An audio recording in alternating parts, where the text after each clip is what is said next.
nothing about any of them except for the ball. The ball was a gift from my grandmother. I was born on an Indian reservation in eastern Montana. My family receives one when a child is born, and so I was given mine, I think, well, I'm 53, so probably at least 50 years ago. And the other pieces, how did you get those? I bought them at an auction, and there was a large collection of them that I bought, and I don't know anything about them. I liked them, and at the time it was kind of a whim, and just decided to go for it. How much did you pay at that auction for these moccasins in the bonnet? I'm not exactly sure how much, because it was a much larger collection.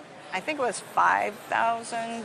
I bought them in, I think, 1998. Did you grow up around beadwork? Well, we saw it a lot. You know, they have the different tribal ceremonies and whatnot, and I always thought it was beautiful. So did you go to the grass dances in the summer? And we did all of it, yes. I did spend my summers in Freud, Montana, where my grandmother lived.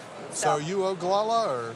Well, I'd like to say I am, but the tribe, when I was born, had just stopped the roll book. So I have a brother and sister that are registered Native American, and my sister and I, my younger sister, are not. So it's a very strange situation. It's really interesting. The two pairs of moccasins and the little baby bonnet, they're Lakota. Oh, okay. So they're from east of the Oglala people. So maybe more the Rosebud Yeah. Reservation. Yeah. My husband is actually from that. Oh, really? Yeah, that's where his mother was born. So it's was on very the Rosebud. connected. Yeah. This is all beadwork that was made between about 1890 and 1910. Okay. This typical of that area. This is silk ribbon, and it's starting to shatter. Right. There's not a lot you can do about it. These are a little unusual in that they're beaded on the bottom. Yeah, I was wondering about that. I kind of figured they were ceremonial of some sort. Or... Ceremonial's good. Okay. They call them burial moccasins, Oh. but they're not. Oh, okay. From what I know of, what really got it started was when a young man would get married, he was the show.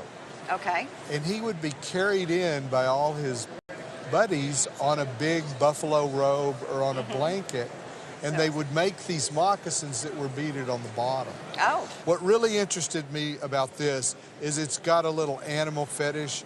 It's probably a lizard or a turtle on the bottom of this. I have no idea what Well, the Sioux were great about making little umbilical charms that were usually in the form of a turtle or a lizard. Oh. And so it's neat that this ball made for your birth would have the same symbol on the bottom. In the old days, they were stuffed with buffalo hair. And I don't think this one is. I think it's something else.